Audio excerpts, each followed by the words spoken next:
Allordunque, ragazzi, non sentivo il termine allordunque da quando era ancora vivo il Duce, perché io sono degli anni 20, quindi a quell'epoca ero ancora, diciamo, un ragazzo giovane e sentivo questi termini, però dopo si sono un po' andati perduti con l'evoluzione dell'italiano e io non sentivo questo termine dagli anni 40. Però ora che siamo nel 2025, che sono molto molto anziano, quasi 110 anni, torno a usare questo termine.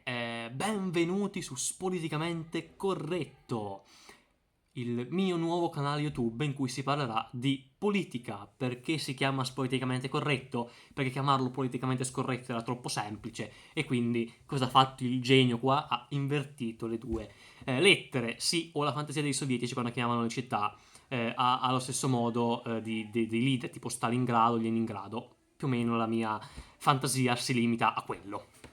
E comunque, mi chiamo Francesco Basso, ho 17 anni, studio al Bonelli di Cuneo, studio diciamo amministrazione, finanze e marketing a indirizzo turismo e ambiente, cioè meno ore di diritto, 2 ore di geografia in più e spagnolo al posto di francese. Turismo e ambiente si fa veramente ben poco, se non nulla a parte geografia, però vabbè, la chiamano così e quindi noi la chiameremo così, anche se di turismo e ambiente c'è veramente 2 ore alla settimana e basta. Però dovevano, insomma, per forza chiamare l'indirizzo in un altro modo e quindi contenti loro, contenti tutti.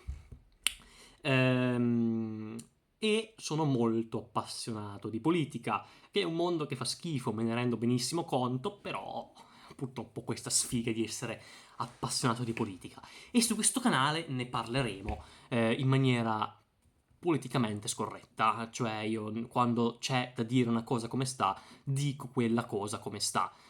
O quando devo dire una cosa come la penso, dico quella cosa come la penso, non sto a fare giri di parole per cercare di far capire l'argomento in 10 minuti quando lo posso dire in un minuto, ecco, quindi lo diciamo così, come stanno anche se c'è da essere cattivi o se c'è da usare alcuni termini poco, diciamo così, consoni a ambienti alti che mi appartengono normalmente, però insomma, io siccome sono un uomo umile uso anche termini che non mi appartengono al mio stato, diciamo, di persona alta, perché se uno fa il youtuber è una persona di livello alto, vabbè, a parte questi scherzi che mi sono venuti a caso in mente adesso, diremo su questo canale le cose come stanno e dirò poi voi nei commenti, se qualcuno commenterà, scriverà quello che pensa, ma io dirò quello che penso io, in modo appunto molto molto molto diretto e senza stare a leccare il culo di vari partiti perché non mi piace, cioè di leccare il culo alla Meloni o alla Schlein, sinceramente non me ne frega niente, anche perché non mi pagano, mi pagassero magari potrei anche farlo, ma visto che non mi pagano non vedo perché dovrei farlo. E quindi se io penso una cosa della Meloni che ha fatto bene, dico che ha fatto bene. Se dico che la Shine ha fatto una cosa bene, dico che ha fatto bene. Se dico che hanno fatto una cosa male, dico che hanno fatto male. Punto e basta. Questo è.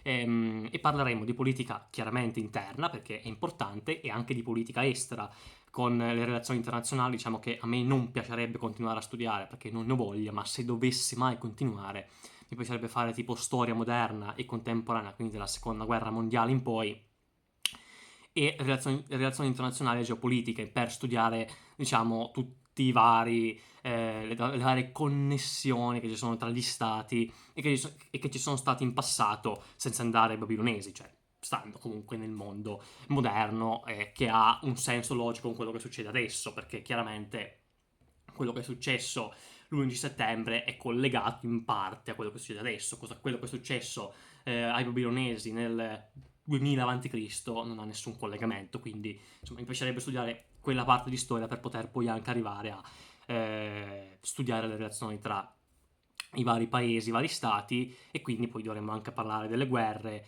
delle varie politiche estere, quindi parleremo per esempio, faccio un esempio a caso adesso della crisi in Francia con i cittadini che sono molto felici di avere un presidente come Macron al loro capo e anche delle crisi che ci sono in altri vari paesi. Cercherò anche di parlare un po' più delle cose, diciamo così, di cui non parla nessuno, tipo l'altro ieri hanno messo in galera, o meglio arrestato Bolsonaro, che è stato l'ex presidente del Brasile. In Italia sono passati 2 righe sui giornali e forse un minuto al TG al mattino, però non ho visto il TG, quindi non so neanche se sia passata quella notizia. Quindi insomma trattare anche di argomenti senza andare a Tuvalu di cui non frega niente a nessuno, però stare anche su argomenti un pochettino più un pochettino più meno noti in Italia rispetto alla guerra in Ucraina o alla guerra tra Israele e Palestina, che lo sanno anche i muri che c'è, mentre la guerra in Sudan, la guerra in Birmania o più comunemente nota come Myanmar, o la guerra per esempio tra Repubblica Democratica del Congo e Ruanda, chi è che la conosce? Nessuno, perfetto. Quindi cercheremo di trattare anche quegli argomenti lì. Poi comunque tratteremo anche Israele, Palestina, Russia e Ucraina, perché comunque bisogna trattarle. E quindi questo, si tratterà di politica, c'è poco da dire. Farò un video lungo al giorno, a partire da oggi, questo pomeriggio, questa sera, dipende quando ho tempo di fare il video, quindi dipende, in base a quando faccio il video, uscirà di conseguenza. Quindi un video lungo al giorno in cui magari tratteremo di un argomento in particolare, quello più importante, e poi farò 2, 3, 4, dipende, shorts brevi in cui commenterò varie notizie importanti che capitano dal mondo, che però si possono fare anche a meno di fare un video lungo, e che si possono dire in 3 minuti comodamente. Mi trovate anche su Instagram, su Facebook, che è un social da boomer, ma infatti io sono del 1920, quindi sono un boomer. E su TikTok, che vabbè vale solo per scorregge e petti e balletti da cerebrolesi, però proverò a mettere anche questi contenuti di politica, se qualcuno mai se li cagasse di striscio, dove pubblicherò appunto gli shorts brevi delle varie notizie che pubblicherò anche qui su YouTube, e farò un riassunto del video lungo che esce su YouTube, per in modo tale da farlo stare in 3 minuti. E invece pubblicherò molto più spesso su X, quindi su Twitter, solo che Elon Musk quel nome non gli piaceva, quindi l'ha rinominato in X, ma io continuo a chiamarlo Twitter, in cui pubblicherò, magari esce una notizia e io ve la pubblico molto velocemente su X, anche se poi magari su YouTube non vado neanche a trattarla, perché c'è talmente poco da dire che non serve neanche trattare un video. Quindi su X è per la politica il social ideale, perché è dove pubblicano anche poi tutti i vari politici, i vari partiti politici e i vari giornalisti, tutto su X, quindi io pubblicherò anche lì su X le varie notizie, eccetera, eccetera, eccetera. Vi lascerò sempre le fonti in descrizione, io mi informo principalmente da ANSA, dalla TAS, da tutte, diciamo, le grandi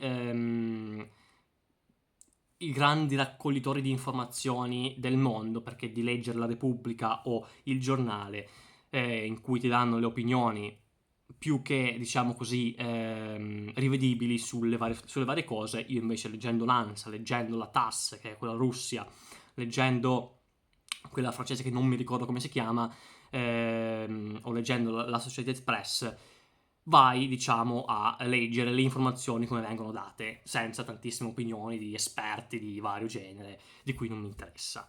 E poi se c'è da approfondire, vado a approfondire sulla CNN, sulla Repubblica, per carità, però le notizie principali le prenderò sempre da lì. Vi lascerò comunque tutti i link sempre in descrizione ad ogni video, così potete capire che quello che dico non è una cavolata, ma è scritto sui vari siti giornalistici, sulle varie testate giornalistiche, che vi citerò appunto in descrizione. E quindi questo è. E poi ci sono anche su Telegram e ho un canale WhatsApp in cui pubblicherò, diciamo, i video corti e alcune varie notizie, ma insomma Telegram e WhatsApp saranno social molto molto minori che anche userò. E questo è, io vi do appuntamento a oggi con il primo video in cui parleremo di non so neanche che cosa, perché sto facendo questo video la sera prima, quindi devo ancora, domani magari muoio e quindi non esce più nessun video, ma ci penserò a cosa farò uscire. E quindi niente, io vi do appuntamento al primo video ufficiale sul canale, a quelle due persone che spero guarderanno il video, e che spero si iscriveranno anche, di cui una sarò io con l'altro account. Va bene questi dettagli, cioè 2 iscritti di cui uno sarò io, l'altro magari sarà qualcun altro, no? Vediamo le cose positive, no? E poi tra un mese avrò 1 milione di iscritti, quindi potrò vivere di quello. Ok, sto scherzando. E niente, noi ci vediamo dopo con un nuovo video.